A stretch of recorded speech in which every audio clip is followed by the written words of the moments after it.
Welcome to my channel. Saya guru IPA di SMP Negeri 9 Muartewe. Jangan lupa subscribe.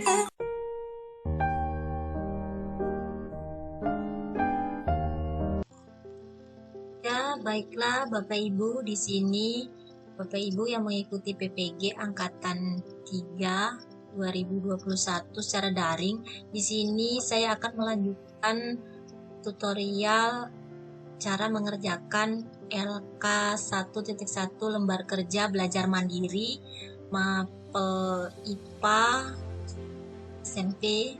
Dan mohon maaf ya, video saya sangat terlambat. Mengapa? Karena kemarin saya sedang ada kesusahan, jadi baru hari ini bisa upload video lagi.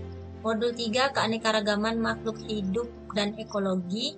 Jadi di sini kita kerjakan KB 1, 2, 3, 4 ini kita gabung ya. Kemudian ada di kolom butir refleksi, respon jawaban. Nah, ini lebih seperti glosarium atau rangkuman yang berisi tentang daftar peta konsep, istilah, dan definisi di modul ini.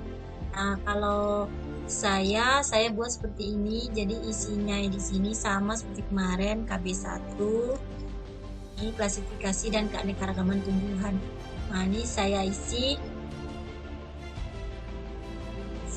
Ibu ya, kita lihat sama-sama. Jadi ini seperti rangkuman istilah-istilah penting yang saya temukan. Jadi ini berupa daftar istilah saja. Ini ada sekitar 21 halaman ini ya rangkumannya. Jadi yang saya bold ini atau yang saya tebal ini adalah istilah-istilahnya.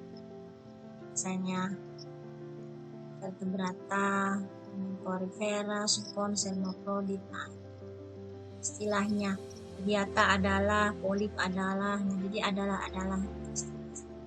yang saya scroll aja Bapak. Nah, ini semuanya sama.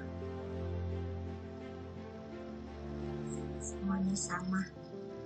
Nah, kemudian setelah daftar istilah penting yang kita temui, kita mengerjakan yang bagian berikutnya adalah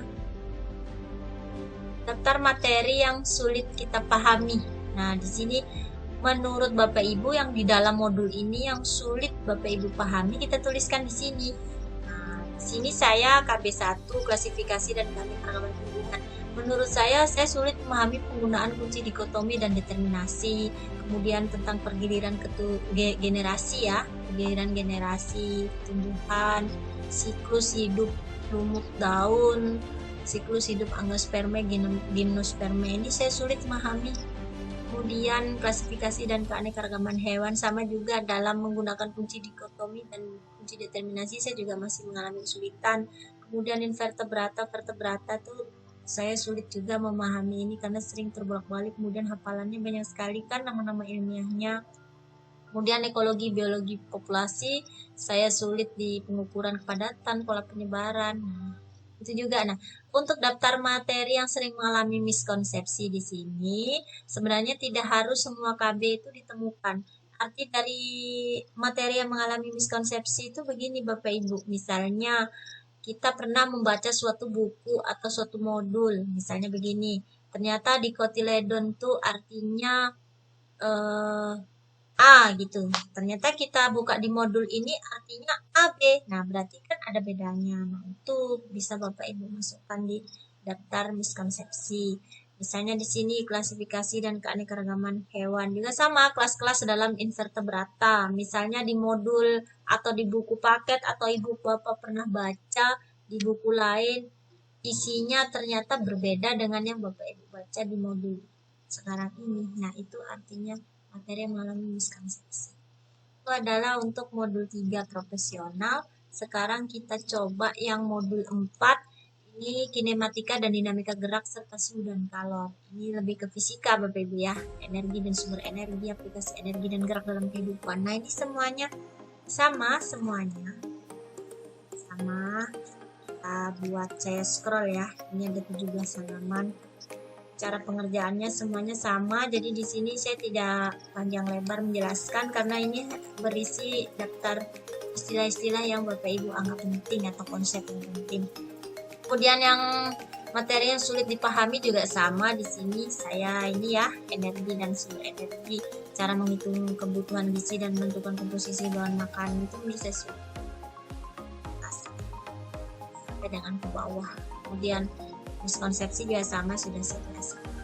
Nah sekarang coba kita lihat LMS-nya. Kita lihat di LMS. Di sini saya mau bergerak ke pendahuluan.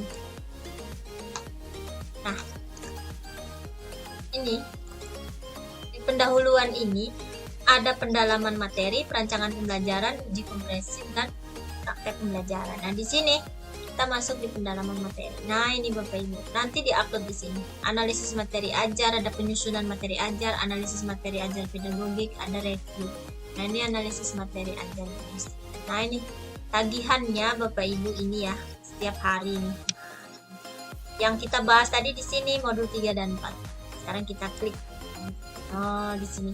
Dalam satu hari Bapak Ibu itu nanti pagi itu kita vikon di sini ya pakai Google Meet. Kemudian sore itu kita presentasi. Nah, pada saat vikon itu kita dijelaskan tugas-tugas kita, dan ini Bapak Ibu tugas-tugas yang harus kita lewati. Di sini harus centang biru semua karena kalau tidak biru kita tidak bisa masuk ke sesi berikutnya. Jadi pagi vikon jam 7 sampai jam 9 atau jam 8 sampai jam 10, kadang juga jam siang. Nanti jam 2 kita vikon lagi. Jadi kita punya waktu 3 jam untuk mengerjakan. Hanya dikerjakan dari sekarang. Ini ada identifikasi materi modul 3. Ya, yang sudah saya jelaskan tadi di awal. Nah, ini ada review materi yang sulit dipahami. Nah, ini kita buka. Nah, ini topik-topiknya. Ini yang sulit tuh kita jelaskan di sini. Ada juga bentuknya seperti ini ya. Ada teman saya nih, Bu Seni. Nah, membuat seperti ini. Jadi nanti tergantung Bapak Ibu dosen atau bisa seperti ini. Jadi tergantung nanti Bapak Ibu dosennya bagaimana. Apakah beliau minta berupa mind mapping atau peta konsep atau istilah. Kemudian ada tugas lagi, review materi HOTS. Sini review materi HOTS yang ada di dalam modul. Kita ada bukunya juga, nanti kita bahas lebih dalam lagi. Terus di sini ada analisis penerapan materi. Nah, ini kita mengumpulkan tugas dalam bentuk PPT. Ini punya saya ya. Nah, itu Bapak Ibu. Kemudian ini nilai saya. Kita bisa ngintip sedikit. Nah, ini nilai saya amat baik, amat baik. Baik, nah ini adalah tes sumatif saya nih 100 9. Sini materi ajarnya 90. Nah ini yang kurang karena satu belum dinilai, jadi rata-ratanya 90 amat baik. Kemudian perancangan pembelajaran saya dapat 100. Sini totalnya belum karena baru satu yang dinilai. Nilai saya sampai akhir ini adalah 94 total. Mungkin itu ya Bapak Ibu ya. Semoga video ini bermanfaat.